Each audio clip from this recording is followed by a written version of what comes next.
Greetings, fellow Earthlings, and welcome along to not Keep Your Friends Close and Your Animes Closer.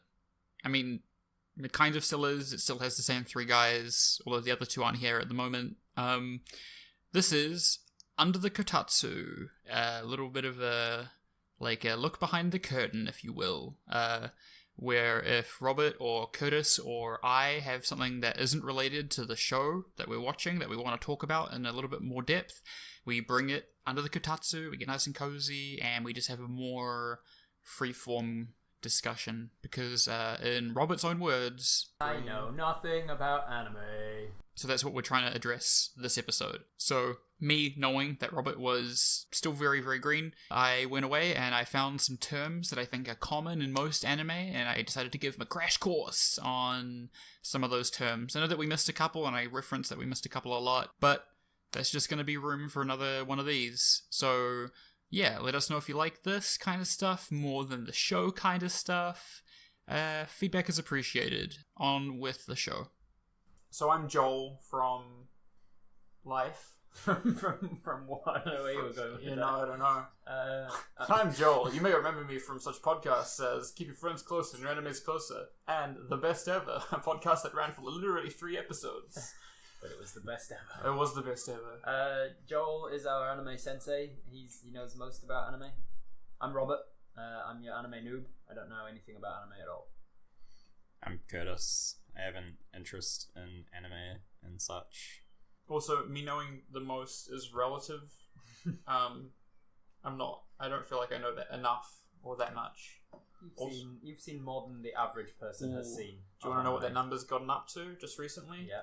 Oh, let me just check. I've seen Dragon Ball Z, One Punch, Tinker Top and Gurren Lagann, and Death Note. Yeah. Switch to anime. Oh, and that film, Spirited Away. I've seen that. I've seen 97 now. 3 away from getting my badge, saying, you did it! Is that when you become a otaku? Yeah, I guess. Who do you get the badge from? They just mail it to you. Right. That's why you have to register on mail. Who's there? We don't know. Nobody knows. Yeah, just... You have my anime list. It's not like the Queen of England, like sending out. Well, England wouldn't do it. It would be the Emperor of Japan, if anything. Okay, right. Do you know they had an emperor? Now, currently. Yeah. I did not know that. I'm learning already. Yay! They have I'm pretty sure that they have... Oh, no. Okay, I've reached the end of my knowledge. Maybe they have a prime minister as well, but no, right. They have a monarchy or emperor. Cultural differences between Japan and New Zealand. That'll be another whole episode for Under the Kotatsu. So you can do your research before that. Yes. Tell us all about the emperor. So right off the bat, we're doing a podcast about anime, and so that I think instantly puts us in the lining sights, in the crosshairs of people being able to call us weebs. And a couple of weeks ago, Curtis said, "What's a weeb?" I think Robert had the same feeling. So a weeb is a non-Japanese person who is a fan of anime, and usually they take it to extreme levels, but like all they've seen is anime, so they have this like idealized fantasy of what Japan is in their mind, and they just fucking love it. But it's a shortened version of Wapanese, which is the same thing as like white Japanese. Well, you don't have to be. It's called Wapanese for white, but you don't have to. Like, you can be black. You can be a weeb. Just not Japanese. Not Japanese, and the only exposure that you have to Japanese culture is through anime. Right. And so you're just like, oh, it's just fantastic. Who makes this? Yeah, It just must be. So weeb is short for Wapanese. Yeah. How? There's 4chan. no E or there's no. It's just D. people shortened it in 4. So Wow. it was Like just a way. It was just a what? way of insulting people. I looked up the etymology and it came from 4chan. So I guess it's like dweeb, yeah, but weeb. but for anime. I don't understand the etymology of this. It is insulting, but have weebs come to like own that term? Or My girlfriend calls me a weeb, and like I'm not. I don't have any body pillows. Oh, that's Right. really quickly. So an otaku is just a Japanese Right. word for somebody who is obsessive about something. In the West, we only call people otaku if they're obsessed with anime. But in Japan, you can be an otaku for books or film. It's just anything that somebody is obsessive over. Okay. and I'm not. I've got no figurines or body pillows. I was speaking to somebody at work about this podcast, and I mentioned otaku, and she said, "I thought that was just for Koreans." So it's not. It's a just Japanese word. It is a Japanese word. Yeah. That means obsessive. Yeah. So maybe Korea has a similar word. I don't know. But so in Japan, calling someone saying that you're an otaku, it's an insult. That's an insult. Yeah. Is it? For obsessing over something. Well, being obsessive is not in and of itself. No. Yeah. Okay. Typically, when you hear somebody say you're an otaku, they mean it as a derogative. But there are people who just like, yeah, I'm an otaku. Right. People own it, and it's the same with anything. Yeah. People can own being a dweeb. Like, yeah, I'm a dweeb. What's up? I'm a nerd. Right. Sorry. Okay. Is that what you were going to say? I interrupted again. Yeah, no, like, and it's not specific to anime.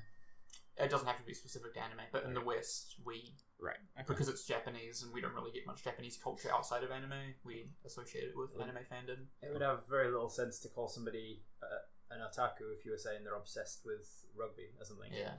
But it has nothing to do with Japanese, and why would you But not that would say be obsessive? Yeah. That would be a thing in New Zealand, though. That would, like, you could be a rugby otaku, but it's unlike French. We haven't adapted the word into our vocabulary yet. Yeah. Outside of talking about Japanese, makes sense. So otaku is more likely that people would identify as otaku because they're like, yeah, I love anime, I'm obsessed with it. People self-identify as weeb as well. They do. But weeb was originally made strictly as a pejorative. Yeah. Whereas otaku is just a Japanese word to describe. Right. Okay. Yeah. That's my understanding of it. Would you say you're otaku or not? I mean, check out my room. I don't have like. There's that big No. Are you a closeted otaku? No, I mean, I would. There's obviously no anime like body pillows and stuff, but you said that would make you a weeb. No. I would say that. So this is where it has a few of these things kind of blur together. So I would think that I would be more of a weeb than an otaku because I'm not obsessive. I mean, I really enjoy anime. But this is the thing, you don't have, like, just liking anime doesn't make you a weeb or an otaku. But the thing, I don't think I'm obsessive over it, which is why I would think that I'm more weebish than otaku, because I'm not like, I have to get all the anime Blu-rays, although I do have a few, and all the posters and everything. Like, that's the thing, when you see, like, if we looked up an otaku's room, it's like wall to wall. I guess. Whereas a weeb is just someone whose view of Japan is just probably warped. So and I'm willing to admit that. I can't remember the name of it in Japan, but isn't there like a specific Japanese sort of psychological condition? I'm not too sure. About Paris. Oh yeah. So is that they have the same thing? Yeah, Yeah. exactly. So I can't remember what it's called, but Curtis is hitting on something really interesting. So in Japanese live action films and TV, they really idealize Paris specifically, but like France. And then Japanese people who go to Japan, Japanese people who go to Paris have like a psychotic episode. Depressed. But Paris is. Yeah, and they're like, this is just like a normal city. Yeah. This is fucked. And yeah, so you have people like that as well. Right. And same with how you can have weebs. Imagine teaching yourself that there is an Eden, there is like a paradise on Earth, and like, oh my god, it actually exists, and it's the capital of France. And then eventually you manage to save up enough money to go there and realize it's the shithole that Paris is. I've done. I don't want to get defensive. That's what weeb is. Makes sense. Not that. Anyways, moving on to the next thing. We've done otaku. Real quick. A while ago, Robert asked me what the difference between hentai and fan service is. Yeah. And he was, is hentai just porn? The quick answer is yes, hentai is just porn. And there's, like, if you compare fan service with hentai, fan service would be, at the very least, softcore porn. Right. But it's not, like, hardcore smashing. The thing maybe, hentai in Japanese just means pervert as well. Right. But in the West we call hentai that because it's like, it's like, they call it like hentai mags, like perverted magazines or perverted cartoons. So what do they call that style of pornography in Japan? Hentai. It's like they call it like hentai anime. Or they'll just probably shorten it to hentai, but like the word means perverted animation. I guess it makes sense. I don't know if this is just bad, like rumors or like, but I've heard that it's like commonplace to read hentai or like watch hentai. Is the manga hentai? The manga is still hentai, yeah. Like people just on like trains and stuff reading it is. I would say I don't know if that's an actual thing or. Yeah, this is to do with the cultural differences between New Zealand and Japan, and Japan has a weird kind of like they are in some ways they are more free with sexuality, but in some ways they aren't. Like they're still quite a from what I understand, they're still quite shy about some things, and like they keep things quite personal and you don't talk about some things. But in some respects, yeah, like you go to like a 7-Eleven, what's the New Zealand equivalent? A superette or a dairy. You go to a dairy and you have your like Women's Day, Women's Weekly, Women's Mag, and then right at the end you'll just have porn mags. Yeah. They're not like they're at the end of the thing, so that you don't walk in and see them, but they're still just like out in the open. Yeah. And they're just so yeah. There's that, and I mean, I can't think of another culture in the West. So correct me. I mean, another like because you have these just like I don't know. I'm trying to think of another culture where we have so we took like body pillows, right? Like a fictional character on a body-sized pillow that you can hug, or like the figurines and like super extreme. Compared to the West, super extreme stuff. I don't know, and yeah, things like tentacle porn is something that only existed in Japan for a long time. I'm pretty sure it still largely only exists in Japan. They have a lot of stuff. And that probably arose from the restrictions around drawing penises and stuff, right? No? Oh, possibly. I mean, I've seen some. What's that, Curtis? Yeah. What's that art on wood that they do?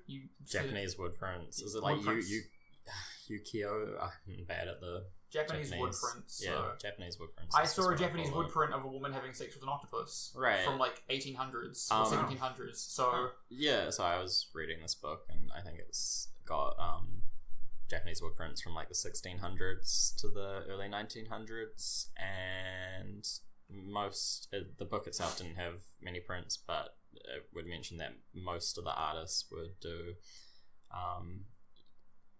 representations of actors from plays and scenes from life, and also like erotic art.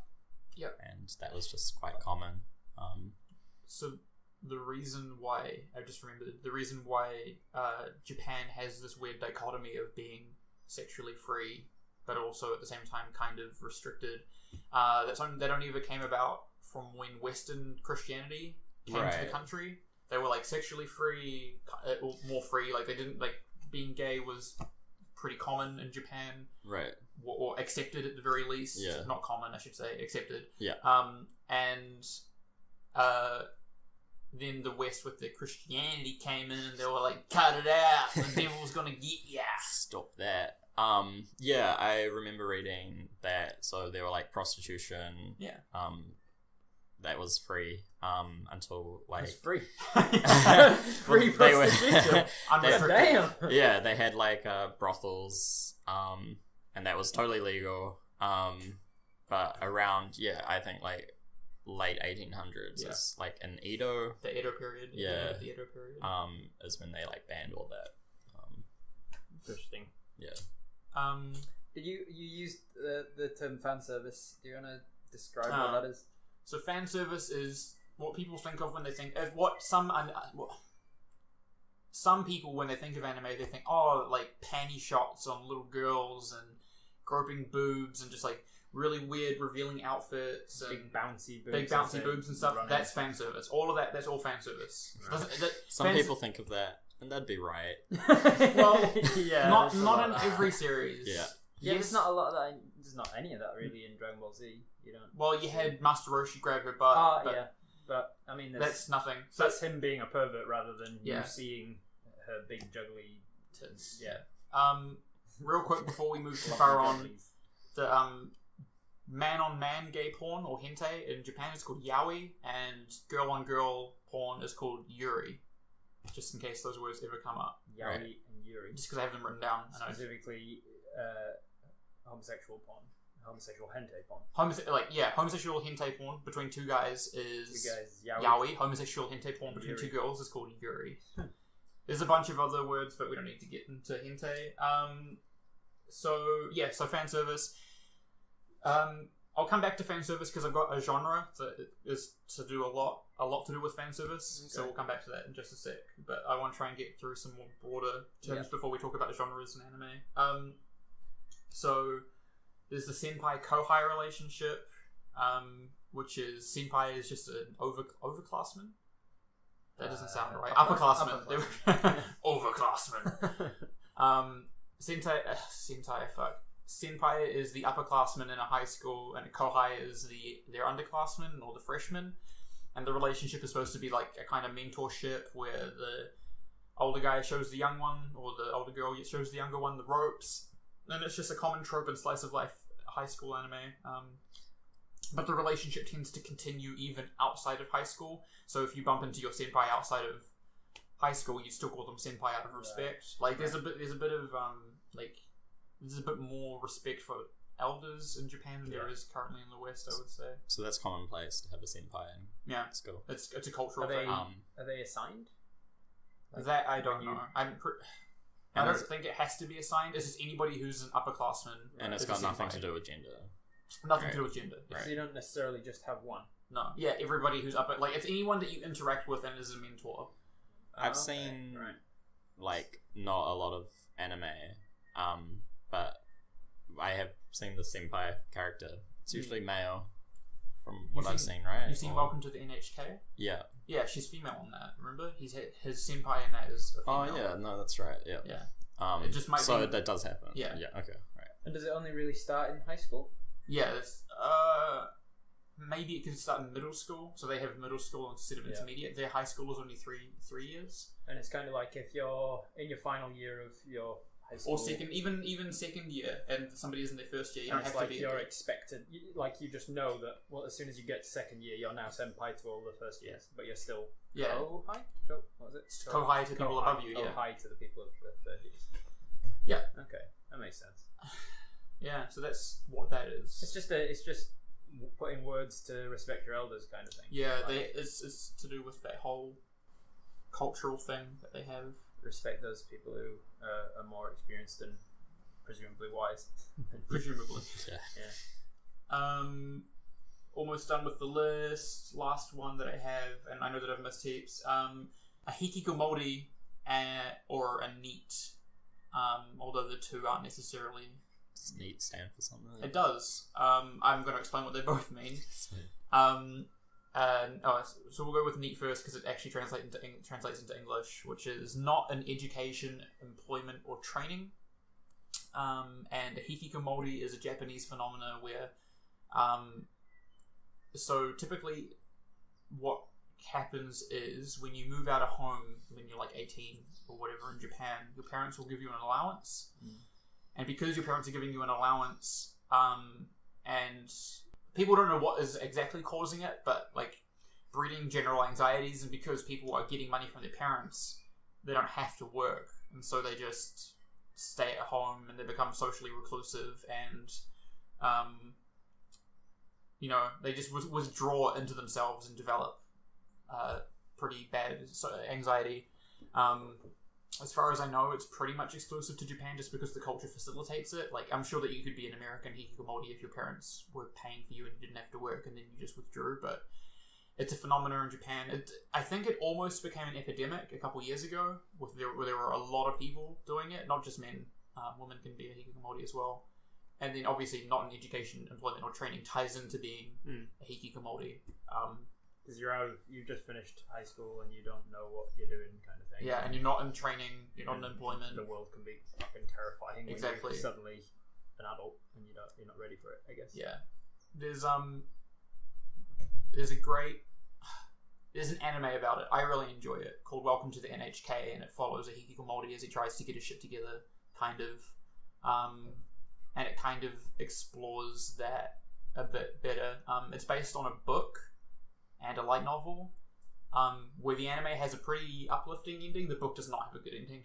And then the second edition has an afterword where he's like, so the book is about this guy who is a hikikomori, and the book is not like, so the anime has like a romantic interest, because you got to have a romantic interest to sell.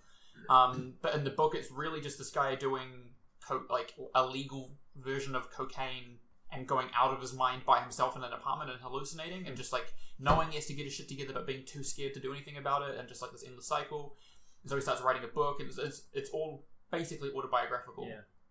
The second edition of the book, the afterword, is essentially he was better for a little while once he published the book, but then he just started getting like revenue from the book, and he's like every time they republish it, he gets more money for it. So he's just gone back to being a hikikomori, and now he will never have to work again unless he runs out of money. Right. So yeah, it's just a social thing that exists, and he gets brought up in slice of life animes. Like, oh my god, it's a hikikomori. And that way, and there's no like direct English translation because it's a Japanese thing. Someone who has become reclusive and just living off some income that they'd have to work for. Yeah. Okay. And hikikomoris can also be otaku, but they don't have to be. And so that's what that is, you know. I don't know. There's just it's a relatively common anime trope, and if we start watching slice of life, just getting out ahead of the jump. Have you seen a film about a boy with Hugh? What's his face in it? Hugh Grant. Hugh Grant. Yeah. I'm reminded of that for some reason, because I think in that he's living off his dad's revenue. He's a really reclusive fella who doesn't understand social things too much, and he's living off his dad's money. And then he's forced into a situation where he has to get his shit together. So I guess that's sort of the character idea of a Maori, I guess. From what I remember, how do you spell it? Because I can't help but think Maori at the end there. HIKIKOMORI. MORI. Mori. Well, same vowel sounds as Maori. Right. Okay. Maori. My thing about a boy, because I've seen that movie as well. He goes out. Hikikomoris like do not leave the house, and it's like absolutely fucking have to. Okay. Like, and they subsist off of like. I remember seeing in Welcome to the NHK. It's like someone knocks on his door, and he just stares at the door like it's having terrifying. A panic attack. Like, okay. Yeah. So it takes it to quite an extreme then. Yeah. See, and I suppose do you reckon that might be one of the reasons why it's grown to almost epidemic levels? Is since you can now stay at home and get everything delivered through the internet. Possibly. So you don't have to leave to actually continue to actually eat and things. Yeah, I mean, I guess I don't want to speak that too much because I'm pretty uneducated. There's if you want to look it up, there's a bunch of documentaries and miniseries about it. I've watched a couple of them and they're fascinating, but no good. But yeah, so it's a character archetype. Sweet. As soon as we all get our own mics, then we can just record from our own places, and I don't have to leave my house. Yeah. Live the neat dream. Another question that Robert's had. I feel like we need to have music every time we go into like a new thing. It feels weird. But another question that Robert had is like, you keep saying shōnen. Like, what the fuck is that? Is that a genre? What's up? What's that shit? I don't swear that much. He does. What's up with all that shit, man? Oh, yo, man, don't worry about. Hey, yo, man, I don't give a shit about anime shit. Fuck you. Shōnen, shōnen. You've brought up a couple times referencing that Dragon Ball Z is a shōnen, and from what I understand, that's just a demographic. It's an anime that is aimed at a particular age of boy, and that's why it's all about just fighting and power and that sort of stuff. Yeah. And why it's somewhat surprising that there's not more fan service in it then, that it's aimed at boys. Maybe Akira Toriyama is just a decent fellow. No, I don't know. So Robert hit the nail on the head. It's a demographic aimed at boys supposedly 15 and under, although I was looking at some things, like I tried to find some examples of shōnen shows to list them off. And I'm going to do that still. But the last one was surprising. So you got your DBZ, Naruto, My Hero Academia is the latest big hit. Death Note apparently is a shonen. Quite dark. Which, yeah, I would not think, because it's like rated R17 in some places. Yeah, I'm not surprised. It is quite dark, and I mean, a hell of a lot of people die in it. Yeah, there's like murders. Against their will, there's murder and suicide and stuff like that. So I looked it up, and somebody was making the argument that shonen, while yes, it's supposed most of the time it's aimed at younger guys, it is also almost exclusively about a main character, boy or girl, who has a special power or has something that makes them special. Right. Which I think that's true of Death Note. Is Light Yagami gets given the Death Note, then he is the special character who can do special things that nobody else can do. So yeah. Then you got your seinen, which is for men. Wait, was that that all the show? So that's not all of the shonen. Pokemon would be shonen. Yeah, Pokemon shonen, Digimon, Yu-Gi-Oh, Digimon. Right. Okay. I didn't know how many to list. So you'd say that mainly shonen would have action. Have a main character that's got some sort of special powers, because boys like to imagine that they've got powers. Yeah, like I don't know what Ash Ketchum has, but speak for girls. I don't know if they do. If they imagine having superpowers themselves or not, but Ash Ketchum, he doesn't really have powers, does he? He has a better relationship with his Pokemon than most trainers, doesn't he? Isn't that his sort of power? Pikachu doesn't. Well, some other people have that as well. He understands them on a better. Doesn't he want to be like number one or something? Yeah, and that's the whole show is like no one ever was. He doesn't understand how the game works, because he keeps every time he moves to a new region, he puts all of his Pokemon back in the PC and starts from scratch. You could just smoke them. You could just roll through. Your Pokemon should all be level 100 by now. So that's a shonen. Okay, that makes sense. Aimed at young lads and all the things that young lads like. Yeah, action. And it's not to say that you can't have romance and stuff. But yeah, I assume there's like ratings in Japan, right? Like probably like movie ratings and stuff.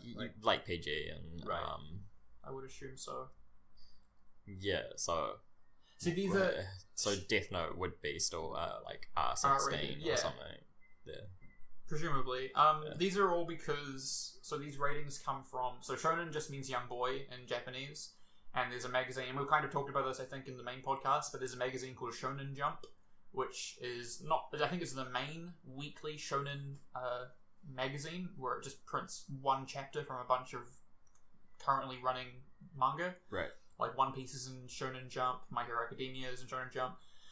Dragon Ball Z had its start in Shonen Jump. But not all anime that is shonen has to be in Shonen Jump. Yes, no, because there's a bunch of other magazines also that compete with Shonen Jump. But they all have to be in a magazine? Does they? Well, no, this is what I'm saying. I think the etymology of the anime for shonen comes from like the magazine being like Young Boy Jump. Right. Right. Shonen Jump has do they own that market then?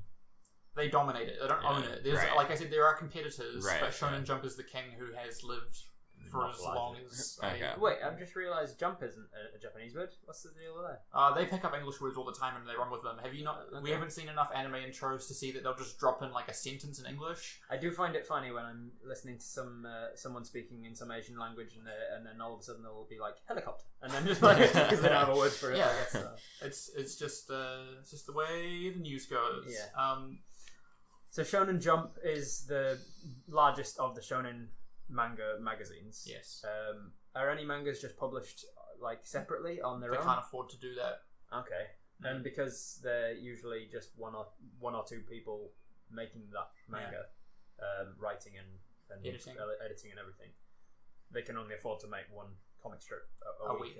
20 pages. Even that, I mean, like fucking check out the West where we've got DC and Marvel, and they release comics on a monthly basis, and they're like as long, they're 20 pages and it takes them a month. Sure, they color them, but fucking you got Ichiro Oda pumping out 20 pages every week for 20 years, like just a madman. Everybody's working their ass off and some people do crazy stuff. It depends. Is manga not colored? Typically no. Oh, it's mainly just black and white line drawings. I think you mentioned it's quite brutal as well, right? Like if it's not doing well, they're just like, you're out. Like... Yeah, so that's the other thing is if you they have a poll at the back of every Shonen Jump, and you rip it off and you mail it in. I don't know if it's still mail, it might be email now. But you rate your top 3 favorite shows, and if a manga doesn't show up consistently in like the top, it might not be 3, it might be 5 or something. But if you're not performing through this poll, they go, we're cancelling you. It's kind of like a TV network. That sucks, because if you're in the same magazine with other really popular manga like Dragon Ball Z or something, your manga could be very good. Like people enjoy it, but it's just that it's more niche. It doesn't come up in the top 5. I guess that also encourages fan service. Yeah, this encourages fan service. There we go. Yeah, I got the titties that I wanted to see. Yeah. That seems like a horrible way of doing things. It seems to be working. What I was going to say is, if you can work up enough of a reputation, like Kentaro Miura, who's the author of Berserk, him and a few other authors whose names I've all forgotten, they can release on either a monthly or an infrequent schedule, just because of the fame that they have. Their following. Right? Yeah, because everybody knows that what they're writing is really well liked and well worth the wait.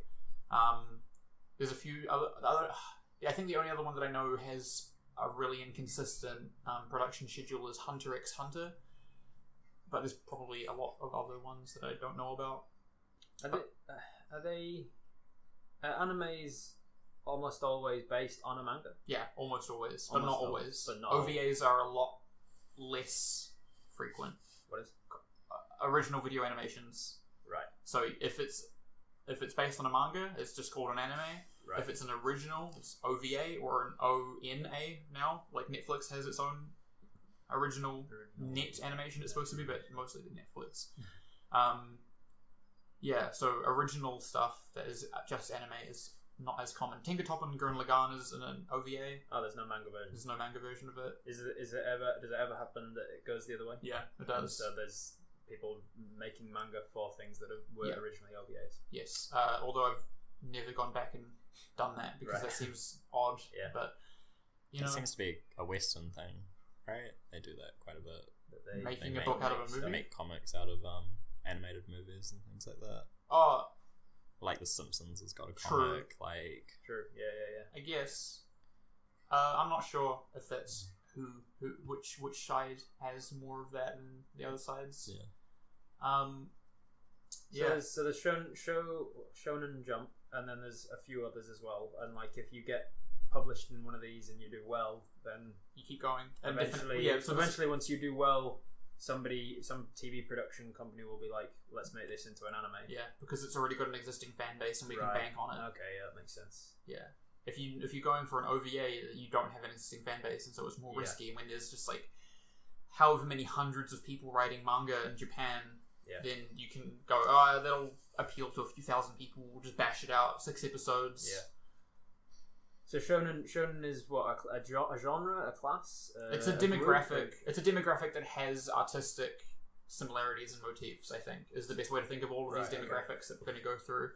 And shonen I'm the most familiar with, so we're not going to talk about the next ones for as long, because I couldn't do it if I wanted to. The next one is seinen, which is just for men. Who are older than boys.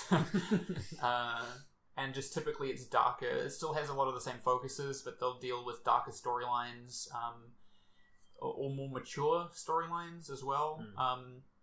So a few examples of seinen shows are Psychopaths, One Punch Man, which I thought would be a shonen, but it's not. But it's obviously it's just aimed at people who have read a lot of shonen. Who decides what they are?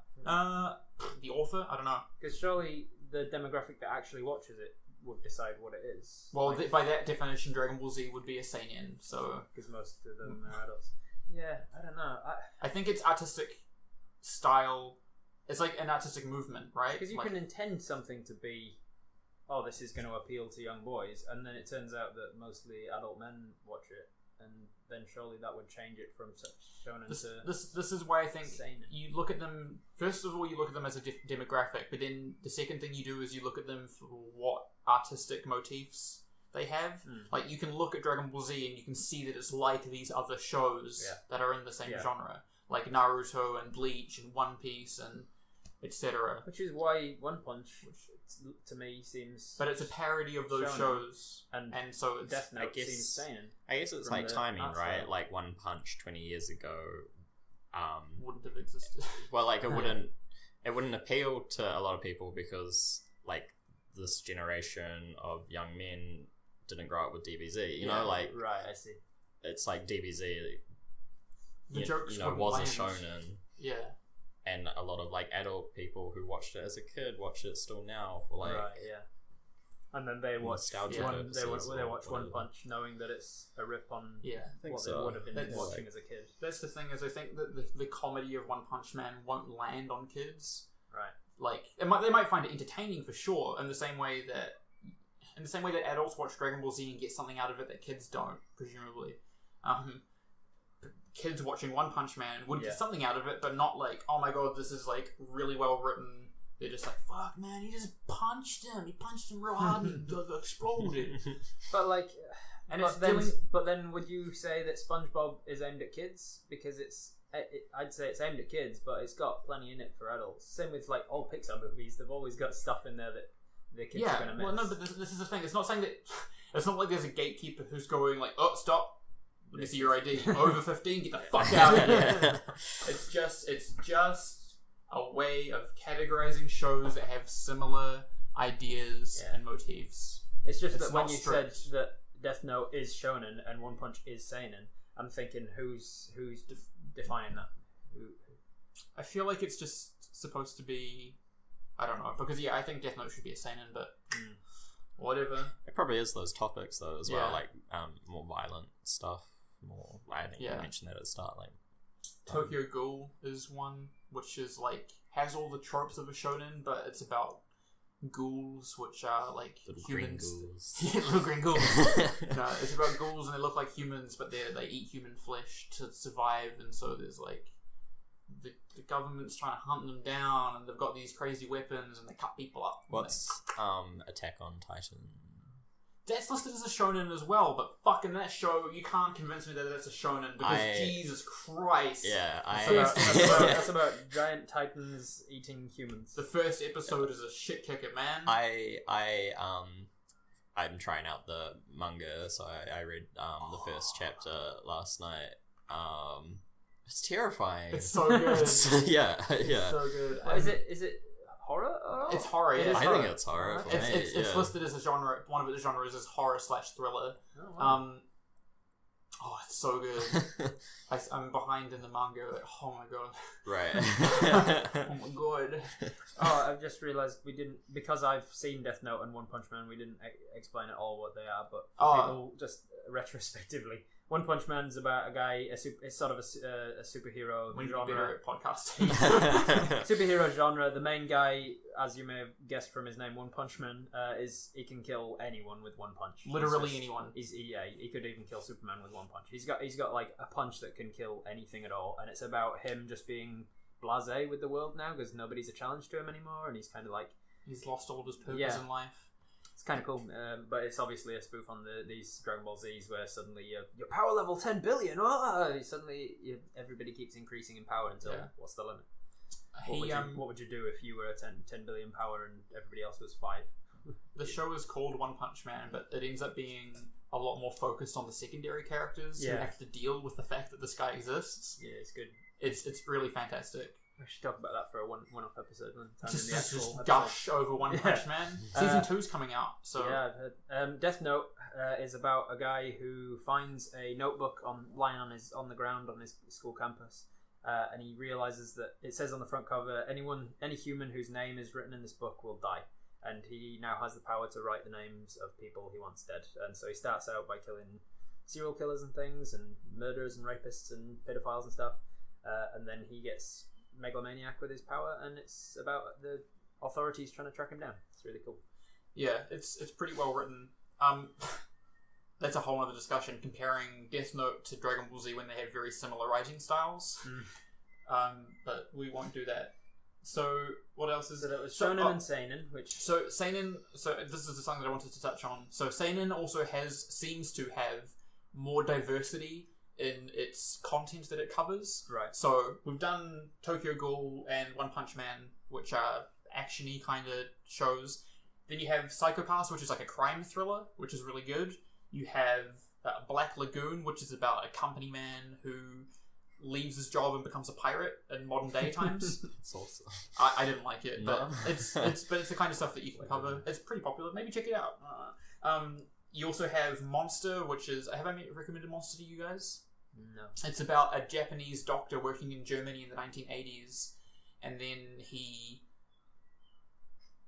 It's the first couple of episodes. You need to understand this for the premise. He saves the life of... A kid comes in with a shot to the head, and he's like the world's best brain surgeon. At the same time, he's like just about to go into surgery with this kid, and then a world famous pianist has just been in a car accident, and they're like, "Oh, you have to stop surgery on this kid, and now you have to work on this pianist." And he goes, "Every single life matters." And then he goes and he saves this kid. Turns out the kid is a psychopath and just like kills a bunch of doctors and then frames the brain surgeon. And the kid's like 8. And then he turned out that his sister shot him in the head because he killed his parents that night. Oh, and so the whole series is this guy, like, it does like a 10-year jump, but it's this Dr. Tenma trying to find and prove his innocence, trying to find the psychopath. Wow. It's incredibly well written. It's very, very good. Quite slow paced, but very, very good. But like different stuff. And then this blew my mind. I'm watching this with my girlfriend at the moment, and I definitely thought that it was like a josei or a shoujo or something. It's called Sweetness and Lightning. And it's about a dad whose wife died 6 months ago, and he has a 4-year-old or 3-year-old daughter, and he's dealing with it all right, but then he realizes that he's just living out of obento, like takeaway boxes and food, and so he's like, I have to learn to cook for my daughter, and so it's just about him learning to cook for his 4-year-old daughter. It's one of the cutest shows ever, but that's a seinen apparently that's aimed at men. I mean, it's appealing to me, so... I'm a man. But my girlfriend... it's the kind of thing that is like... It's got a romance subplot, and it's about a cute little girl, so I thought maybe it would be more aimed at girls, but... Yeah, a wider range of subject material. It's still just baffling me who's defining it then, because if it seems like... It honestly doesn't matter. It's just a term that will come up, and then you can be like, I can understand what is intended by this. Shōnen for young boys, seinen for old boys. I feel like it's just like genres, right? Like you can have action comedies, you can have that. So like they probably do cross over a little. Yes. And then I presume there's one for young girls and one for women. Yeah, so these two I am way more unfamiliar with. I wonder why. So maybe there's some truth to the delineation. Shoujo is for girls 15 and under. Shoujo. And that's your... So presumably show means young. Yeah. Nen was boys. Girls. Alright, makes sense. So shoujos are shows like Cardcaptor Sakura, Sailor Moon. Heard of Sailor Moon. Cardcaptor Sakura, I think, is more popular than Sailor Moon, but that's a good show as well. And I've seen... Those are the two that I've seen. And then also Ouran High School Host Club, which is a show about a girl who goes to a very rich school and she has to join the host club. You've spoken about it. I think it might have been one of... Was it not I recommended it to Christy. Huh? Right. It wasn't one of your anime basements. Nah. Right. And then you have shows like Oromonogatari, which is about a girl who's in love with an ugly guy, and he's like, "Why do you love me?" And it's just like a high school romance, but he's like anime ugly. So he's so he's this one I haven't seen. So shoujo is less about action, but it's still got the... Well, it's more focused on romance and interpersonal relationships than shonen. So, like, I think the easiest two parallels are, like, Sailor Moon and Dragon Ball Z. Right. So, like, Dragon Ball Z is beefy men fighting beefy boys, and they don't love their kids, and they just get it done. Whereas Sailor Moon is about a group of girls who have to save the planet from demons, but they also have to manage their high school life, and, like, oh my god, I am in love with this boy, and I hope that he notices me. And so there's like, those are the B plots, is like about romance in high school. So is it more entourage, more like working together as a team sort of thing? Yeah, working with your friends as opposed to I'm Goku and I'm the best. Friendship is a theme, not so much in Dragon Ball Z, but it's definitely a theme in shows like Naruto and My Hero Academia. Okay. Yeah, I don't know why Dragon Ball Z kind of likes it. I know that Goku's always like, give me your strength, but it's always just to Goku. Yeah. I feel like there's friendship in DBZ. It's just not like mentioned at all. Like, it's just it's kind of one-way friendships. Krillin and Goku's friendship is kind of a very one-sided thing. Bad friendships. So is there ever female leads in shonens or male leads in shoujos? There's definitely the male lead. No, female leads in shonen. I can't think of any. But that's not to say that there aren't. Right. Because I haven't seen enough. Obviously, because if it's aimed at young boys, then you'd expect them to put a boy as the lead, because the boys would need something to put themselves in the shoes of, I guess. I suppose, but it's not dog necessarily. Shit. No, not necessarily. Yeah. I'm saying that if it's like that would be the default position to put a boy. Right. Yeah, but could you have a female lead in a shonen? Yeah. And would it still work? Yeah. Would it still be classed as a shonen if it was sort of thing? Would the young boys watching a shonen with a female lead be able to identify with her in the same way as they would with Goku, for instance? Yeah, if you just replace Goku with a female, is it? Is it still? Probably not. I don't know. Unless there's heaps of fan service, like she gets her tits out. I don't know what it is. Okay. Some anime don't even have them listed as what they are. So right. Fuck knows. Josei obviously is for older women, and I've literally seen no Josei shows. I think. Why is it not Seijo? I don't know. It is seinen and shoujo. Oh, Josei. I read this in preparation, and then I forgot to write it down in my notes. I did my prep last night. Josei. Okay, so this is to do with the manga that are aimed at women being more to do with romance. There was a magazine called Josei, and it was more adult themed. It was like romance. It was like, from what I was reading, I would compare it to was it Harlot and Boone? Mills and Boone? Yeah, but like manga, where they're like, oh my goodness, his big strong hands. Erotic novels. Yeah. And it got a bunch, obviously, with restrictions on, or like people looking down a little bit more on sexuality through the mid 20th century. So they tried to step away from it, but that's where its origin comes from. Right. Anyways, it I lied. I have seen one Josei. I realize now. But Josei shows things like Kids on the Slope, which is about some kids in the 1960s, and they are on an island and they go into high school, but they all love jazz, and they have to. And that has male leads. Right. It wasn't a right show. But this upstart aristocrat who plays classical piano, he hears jazz for the first time, and he's like, oh, it's monstrous.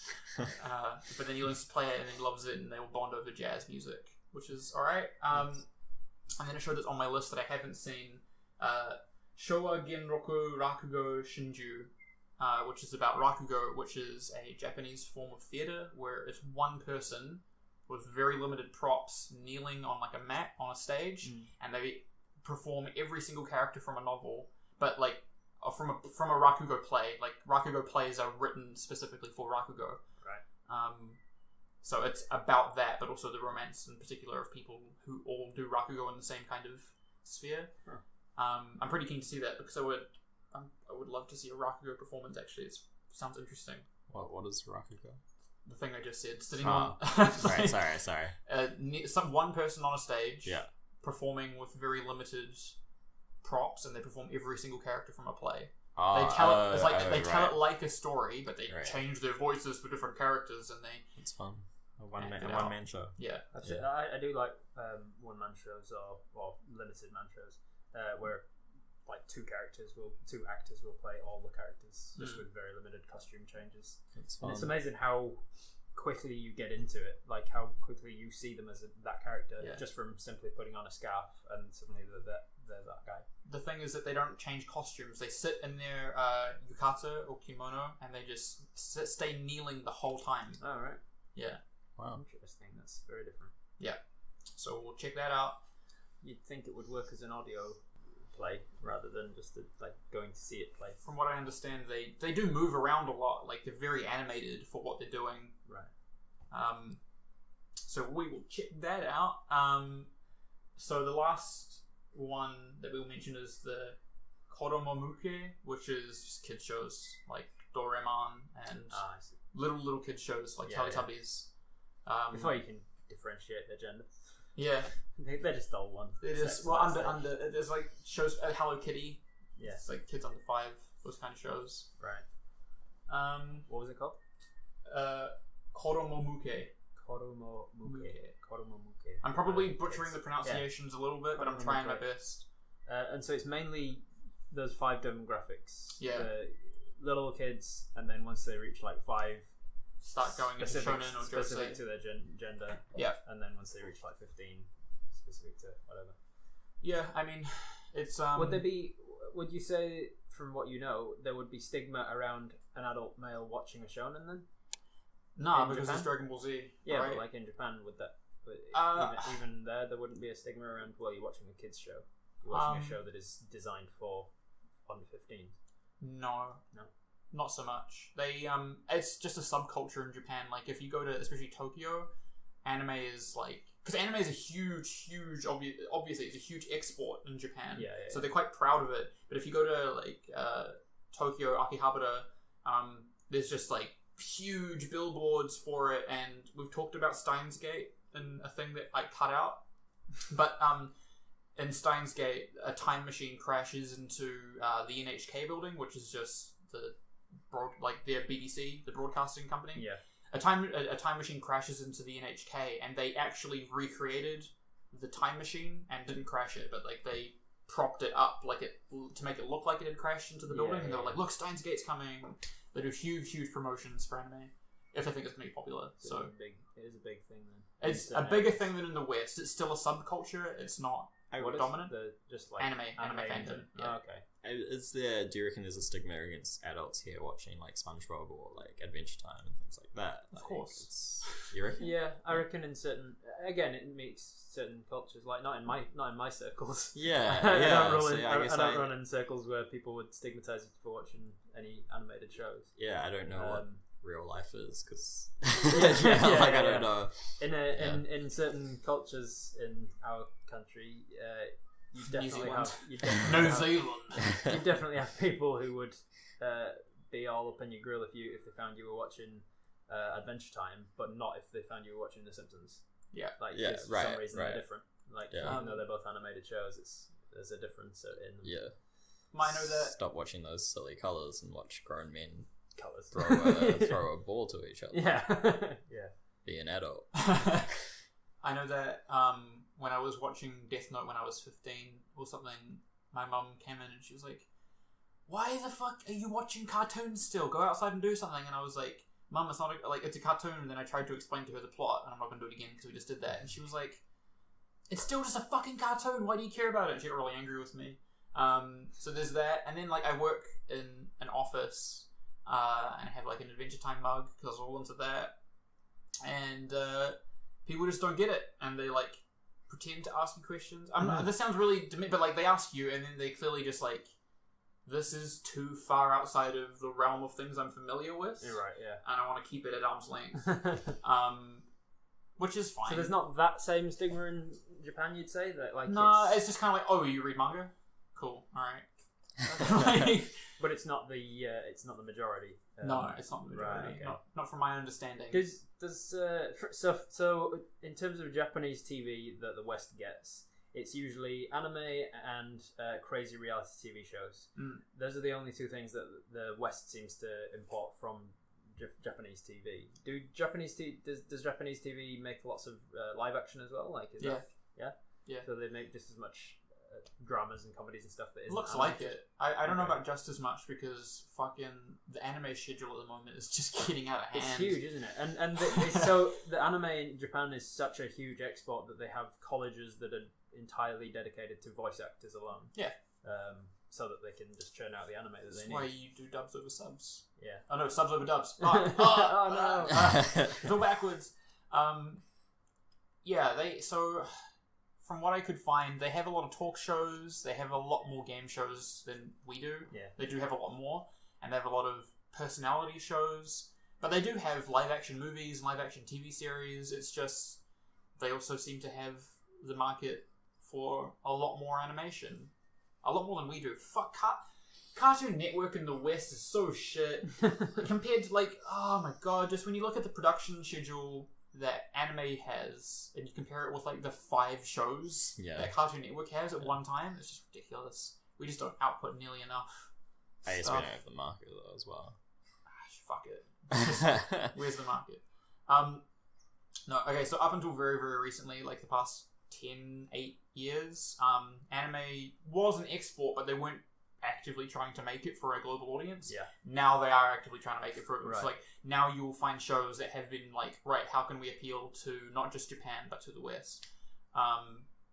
So that's just another thing to think about. So you reckon that's changed? Can you notice a difference if you watch something that's been made in the last 10 years to something that was made 20 years ago? You can notice a difference in the style or the writing or the... I think you notice... it's interesting. Is there just less cultural references? Yeah. Well, see, that's the exact point that I was about to make, is you notice the cultural references being either less or more relevant to you. Yeah. But then you have shows or manga like JoJo's Bizarre Adventure, which is a shōnen show, and the writer of the manga loved 80s action films. Just Sylvester Stallone and the Terminator and Bruce Willis.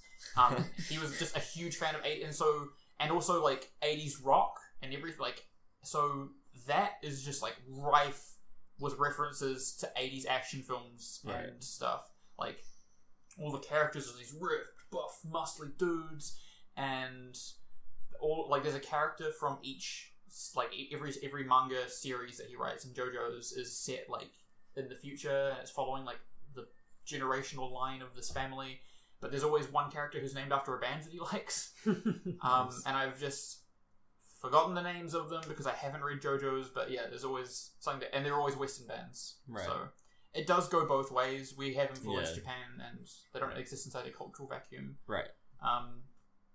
But yeah, little things you notice.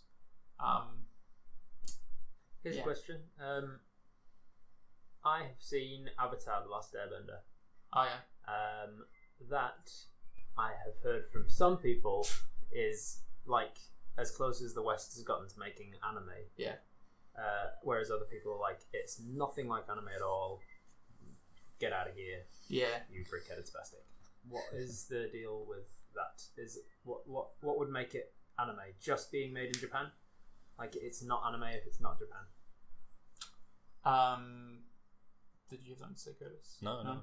Sorry. So, Avatar is not... Okay, so the mods of our anime would say that an anime show is only a show made in Japan specifically for a Japanese audience. So even the stuff in the last 10 years is made with Western audiences in mind. They're obviously fast and fucking pretty fucking fast and loose with that. It's not every show is made for a Western audience, but that's how it got defined. There was a controversy a couple months ago. This DJ did a music video that was about 7 minutes long, and it had a fully animated anime music video, and everyone was like, fucking check this shit out, whoa, it's amazing. That's pretty good. Somebody posted it on our anime, and one of the mods took it down and was like, he pushed up his glasses and he was like, not an anime. Yeah, not an anime. It is not a series or film. It was made for a global audience. And then somebody was like, fuck you! And then like 5 other people posted it. So there's that. That's the super purist, elitist, otaku definition of what anime is. A series or movie that is made and animated in Japan for a Japanese audience. But there are even anime now that are being animated in Korea. Korea has a huge animation industry. Yeah. So like, would that make BoJack Horseman a Korean film or TV series because it was animated in Korea? Stupid. A better way of defining it, and I'm going to rip this right from Mother's Basement, who's a YouTuber. He defines anime as just an artistic movement. You can look at something and you can if you've seen enough of it, you can recognize it as being within that artistic movement. You're like, this shares a lot of the same motifs and stylistic choices and art direction that is familiar with the group of things that I am aware of. A term that Western, or more specifically American made anime shows is Americanime, which is a bad portmanteau, Yeah. but shows like The Boondocks and Avatar: The Last Airbender and who's like The Boondocks. Yeah. The artist is this American guy, I can't remember his name, who did like a lot of the concept designs, I think, and the animation, and went to like live in Korea and animate. Just heavily influenced by anime. So I like that broad sort of definition, I suppose. Yeah, it's an artistic style. Yeah. So, And it's an artistic style that doesn't just affect the way that things are visually presented, but how they're written as well. Like, the writing of anime is quite particular. And it's not the same as it was 40 years ago. Like, if you look at anime from the 70s, it's completely different from anime in the 80s and 90s and anime now. Yeah. So it's an artistic movement that kind of changes over time. So it's the best way. It's the most helpful way to think about it. So by that definition, an American kid, he grows up with anime, never been to Japan, but he grows up loving and watching lots of anime. He grows up to become an animator and a writer. He could make anime, which is a show like Steven Universe, I would say. That doesn't look much like an anime, but it's a pretty good fusion of Western and Japanese styles. It has a lot in common with anime, but it's not quite an anime. Scott Pilgrim. Yeah, that's pretty close to a manga. He was quite influenced, I think, by like shōnen. Definitely, like he wears it on its sleeve.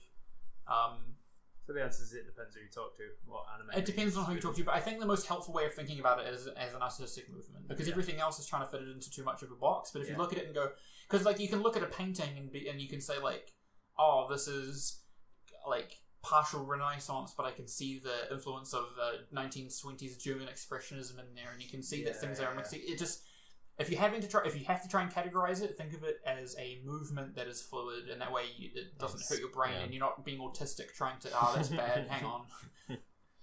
You're not retarded, no, you're not wasting time trying to fit it into a box that it doesn't quite fit in, or then throwing it out because it doesn't quite fit in your definition. Do you think it's elitist? Definitely. Yeah. Everything has elitism. I watched the Sevens, mate. Yeah, true. I watched the Sevens and I watched the Super 14. Sevens are way better number than 14. I don't even know what those are. Everything has elitism. It's inescapable. So, is that helpful? I think that's the most helpful way that I've found of thinking about it. If you don't have more questions, I have more terms. I think that's good. We can move on. More terms. So, I found a couple of genres, or the ones that I'm aware of, that I think are exclusive to anime. And we've mentioned a couple of them in the main show, but I just wanted to kind of shine a spotlight on them, and you can be like, I don't think I've seen a show like that, or not many shows like that. So, in the main show, we've already kind of mentioned isekai, which is transported to another world, which is when you have a character from our reality gets transported to another reality, and their knowledge of that world typically helps them. It can also be the other way around, where a character from a fantasy world gets transported to the real world. Enchanted. There you go, Enchanted. There are a couple, but it's like a proper dedicated genre in anime. Right. And this isn't to say that these can't exist outside of it. Yeah. I'm not being strict, I'm just saying these are things that I think are like way more common. I haven't seen Tron, but isn't that what Tron is like? It could be like sucked into a computer game or something. But he doesn't, his knowledge of computers doesn't help because he has no knowledge of computers. But that could be an isekai show. Okay. I see. Tron is bad.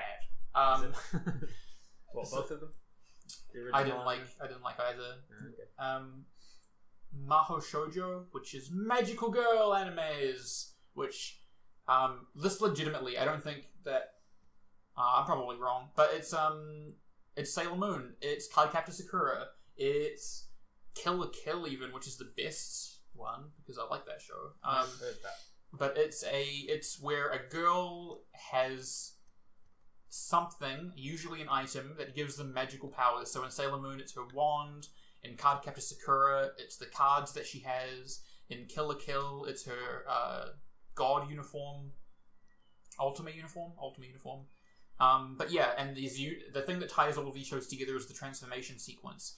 oh my god, there's a demon attacking, I better do the thing, and then they lift up their wand card or pull the thing to make them bleed on their uniform, and then they twirl around, and there's an animation sequence, and then all of a sudden, bam, they're wearing a way sexier outfit, and then they beat up the bad guys. Kill la Kill is a parody. It has to be girls. I have never seen a Magical Boy. Although there is an Power anime. Rangers is like that in the West, right? There's an evil guy attacking, and then Power Rangers is based on a Japanese show called Super Sentai.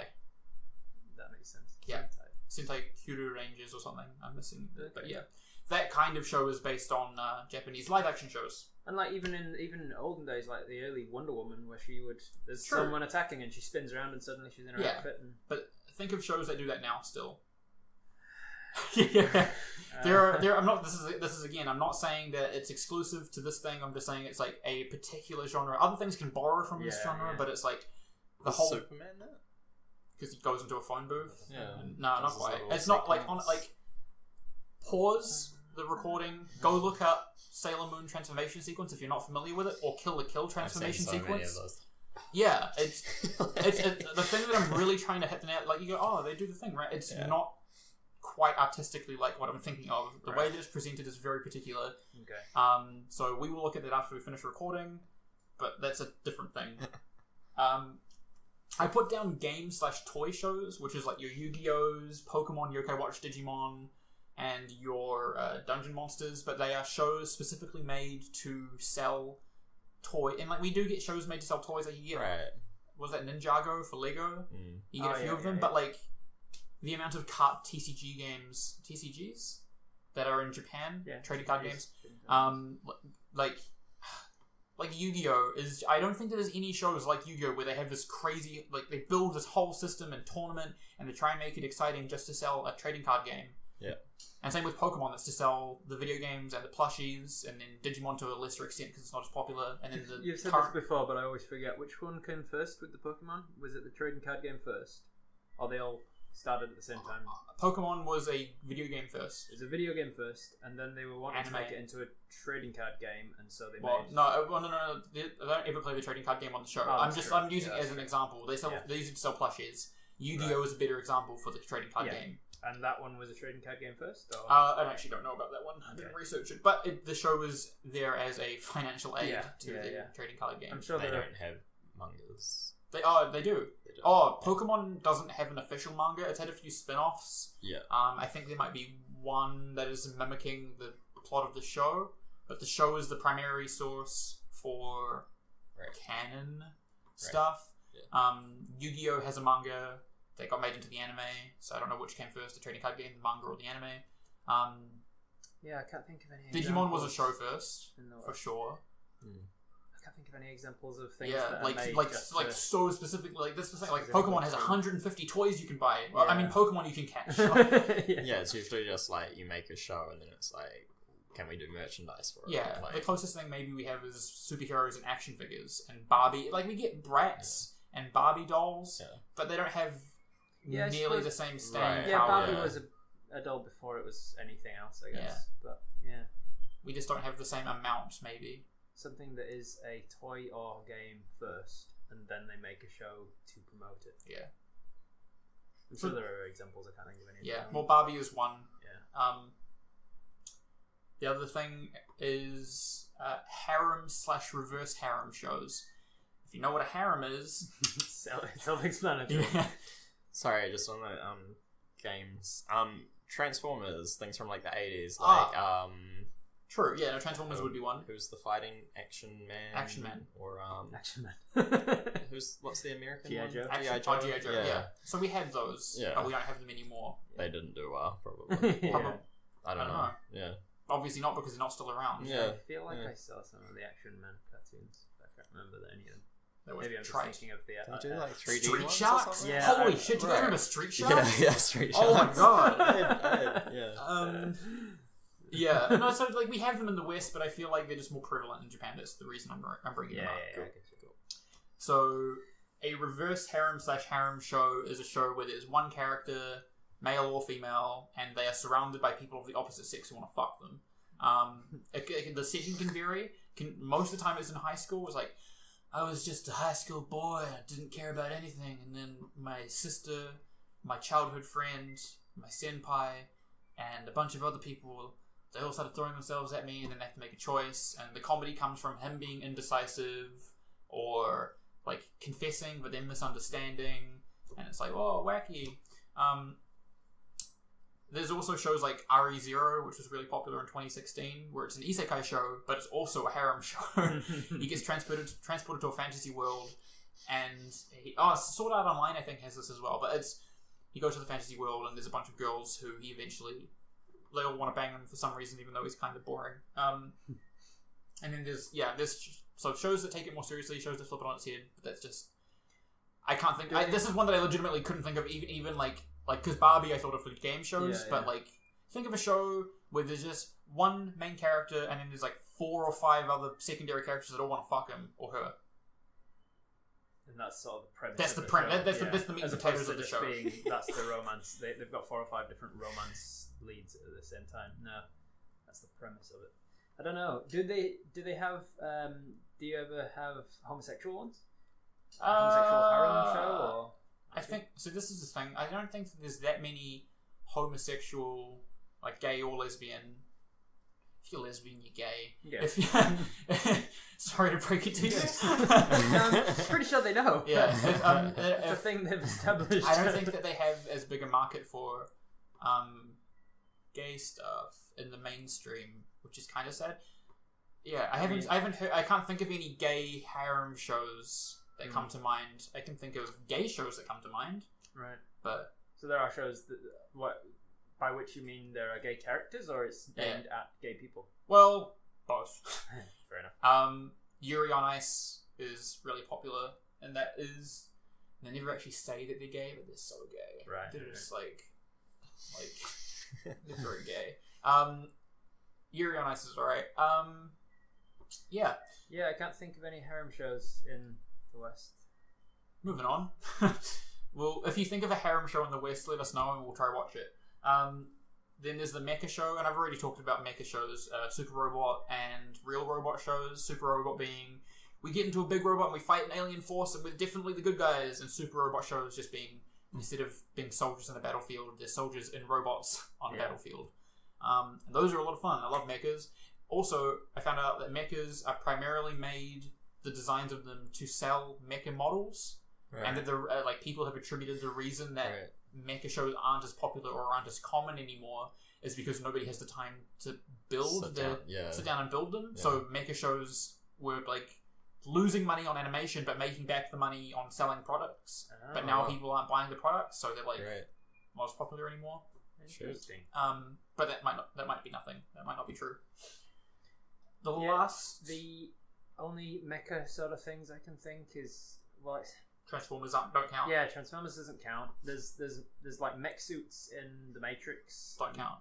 Yeah. Do you want me to let you know what they would be? Just give me a sec. Mech suits. So what would count in your mind? Something where you are piloting a robot. Yeah. There's usually like bad guys come to mind from things like Sonic the Hedgehog and stuff. Like Dr. Robotnik always jumps inside of a big robot to pilot. That's a thing that he does in a show that isn't a mech show. Yeah. Pacific Rim. We've talked about Pacific Rim. So you have Voltron, which is a Western show. I don't know that one. Where they all get into cat-like mechs. Okay. Netflix is running that at the moment. Netflix DreamWorks. Back to Power Rangers again. Yeah, Power Rangers. They jump into Zords. Yeah. Yeah, but again, that's based on it. There's legitimately both Voltron and Power Rangers are just English versions of Japanese shows. It is very Japanese mech shows in my mind because it's combining robotics, which is a huge Japanese industry, and like giant aliens that you have to fight. Yeah, Godzilla. Yeah, Godzilla. Is there an origin for that?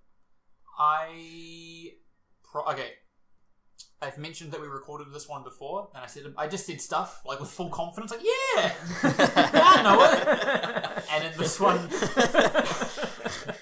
one, I'm trying to take a more balanced approach, and I will say I've heard people speculate on why mech is a genre in Japan, and they've tied it to things like World War II and the industrial boom after that. but I don't know enough about it to confidently say it. There's a bunch of stuff you could probably read up about it. But I'm trying, definitely trying to not be as confident as I was, because that was bad. The last one that I wanted to bring up, which tied into Robert's question from earlier that I can't remember, is ecchi shows. Shows that are just all about fan service. It's like that's the bread and butter of it. I mean, you can have like an ecchi horror show, you can have an ecchi action show. It's just fan service out the wazoo. Without being porn, without going so far as being hentai. Yeah, without going so far as being hentai. So that's your High School of the Dead. Kill the Kill is kind of an ecchi show. I actually haven't seen that many ecchi shows. They don't really interest me that much. I heard that there was a show, and I've forgotten the name of it, but this guy literally has the soul of Satan in his testicles, and if he ever comes, the world will end. And so the show was like this succubus, who's the succubus trying to like cock tease him, and like, oh, I don't want to fuck me, and he's like, I do, but like, oh my god.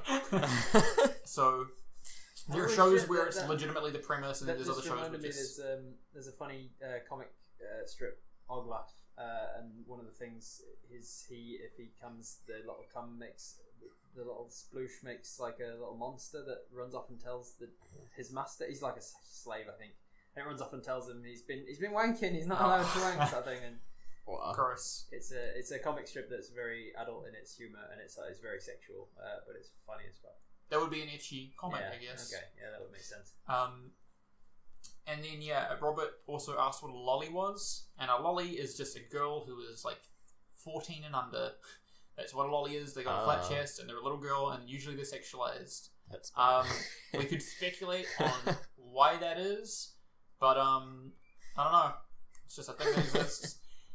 Since starting the Reddit for KYFCaYAC, and like posting memes on the anime memes subreddit and stuff, a lot of that's just like memes about people joking to lolly and stuff, and like people like the government watching you and whatever, and then them saying it's okay because in the show she's over 5,000 years old or something. She's just designed to look like a 14-year-old. Yeah, and that makes it okay. Kind of thing. Well, you have shows where it's not, where they don't hand wave and be like, oh, actually she's an elf. Sometimes you just have shows where they're 12. Right. And I don't really know. I have a few ideas of why that could be, but we'll do a show about porn. We'll just do a show about like all the different stuff that New Zealand doesn't have. The last thing, and this is to do more so with harem shows, but the characters can appear in other shows. These are just a few character tropes that are common in anime, and they're probably common in other media as well, but they have names in anime, in Japanese, not anime, that's not a language, and so I thought we'd just go through them now. And they're all called deres, and I forget what dere means, but we're going to move past it. The first one is a tsundere, and that one I think is the most common or most popular, and it's just to describe somebody who's hot and cold. They start off being real cold, and then they warm up to you over time, or they're cold to you and they won't ever admit that they like you. Yoko would be a really soft tsundere character, because she's like, you guys are such idiots, oh my god, and then she's like, oh, come, it's so hot though. And then she grows to him over time. Does it encompass the other way around? If somebody if a guy could be it. Oh, no, I meant like somebody who starts off hot to you and then... No. It's the focus is mostly on them either refusing to admit that they like you, or they slowly like you over time. Tsundere.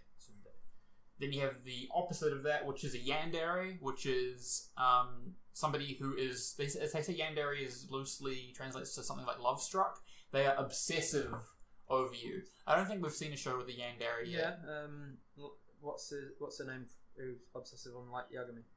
Oh, yeah, Misa.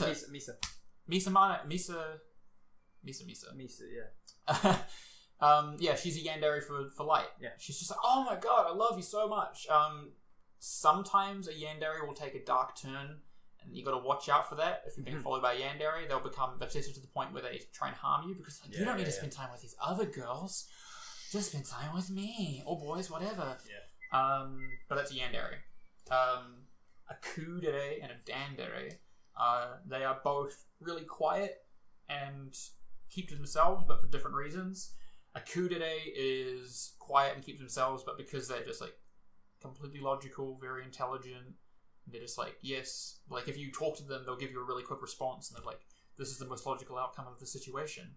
Right, yeah. It's just a character that people find appealing. Right. And then a dandere is that, but because they're shy, not because they're intelligent. So you'll talk to them and they'll go, and then they'll blush, and then they'll just keep being quiet.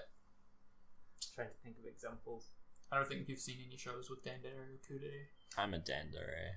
Yeah, Curtis is a dandere. Yeah. Wait, which one was that one? The Shy shy and one. intelligent. Shy. Definitely not. Now, I'm thinking in Tengen Toppa, Tengen Toppen Gurren Lagann. there was, in sort of the second half, there was a guy with like a purple bob cut with glasses on. He was the intelligent guy. Rosyu could be... Nah, he's a little bit more talkative than a kudere. Right. But it's just a thing to exist. Once you know that these exist as tropes, you'll start to notice them. Which is why I'm bringing them up. You also have a sadodere, which is just a sadist. And they show their affection by hurting you a lot. And that's just the entire premise for the character. They'll like kick you to the ground, and they'll like stomp on your head, and people find that appealing. But I'm not a masochist, so I don't find it appealing. Any of those? Goku. Goku, yeah. No. And the shows that you've seen, I can't think of any sadoderes. Yajirobe, no? Nah.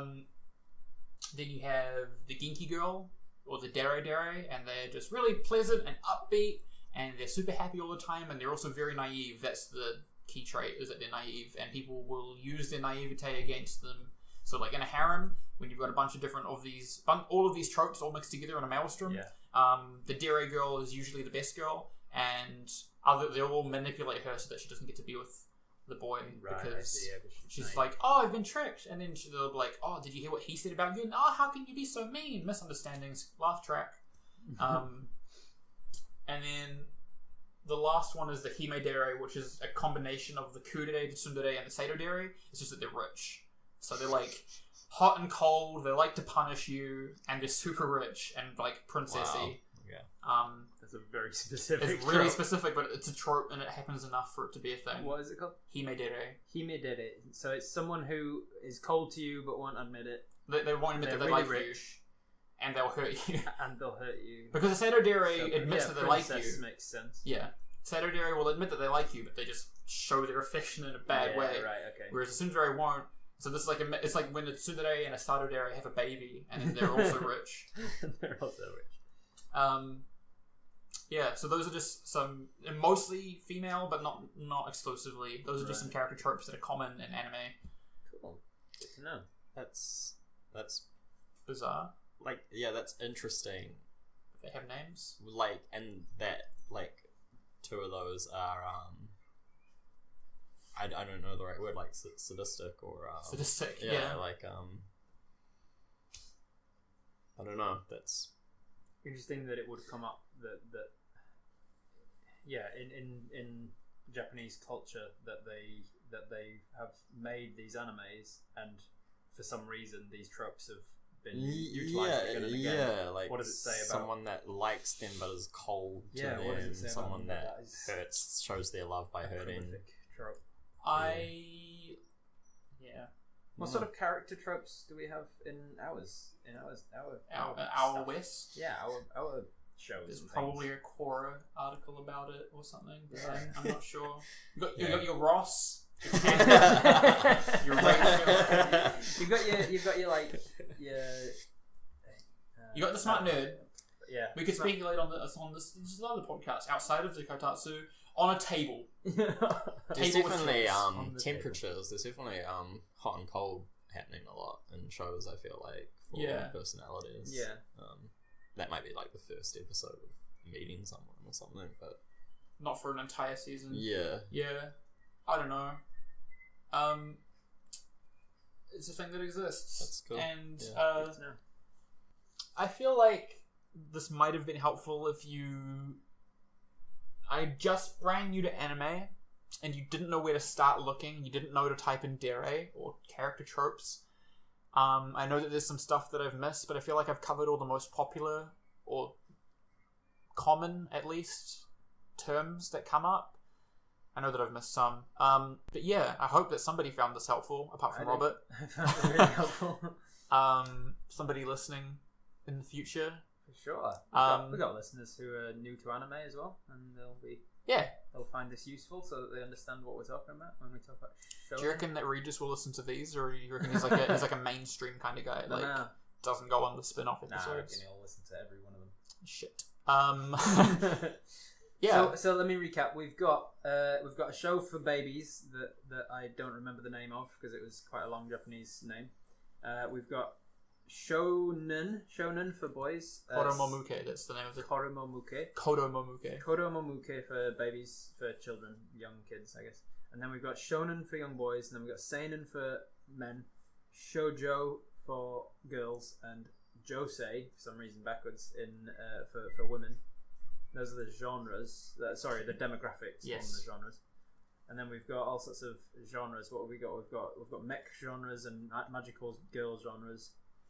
Isekai transportation genres. To another world. I think we covered quite a bit. I understand a little bit more about what anime is, I think. I'd be able to watch. I'd be able to listen to I don't know, a podcast about animes and know what they're talking about now. It's useful. Good. Yeah, useful terminology. Oh, last one is Goro, which just means gore. It's just in case that pops up. I'm reading a horror manga at the moment, and it has Goro in it, and boy, is it spooky. Wow. But yeah, so let us know what you think of this. These are going to be loosely related. We're not going to be and next week we're going to do... we don't know what we're going to do next week. Next time we have a bunch of stuff that I think, or Robert thinks, or Curtis thinks we should talk about. We will set aside some time. We have a few ideas of other things, but if you want to hear us talk about things a little bit more loosely, let us know. And to let us know, you can do so at the regular email. We're not going to start up a new one. It's keep your friends close and your animes closer on Facebook. It's KYFCaYAC, which is KYFCaYAC @gmail.com. We're at that on Twitter. You can find us on the Reddits, Twitters, social medias, Instagrams, where Curtis does all of our fantastic artwork. And I think that's it. I've been Joel. I've been Robert. I'm Curtis. Still Curtis. Yeah. We've been them, but yeah, not anymore. Now I'm George-san. No. Oh, that would have been a good one to do, the honorifics, but we've run out of time. Look at that. Oh no. We'll get to that in the next episode, I guess. sometime. See ya.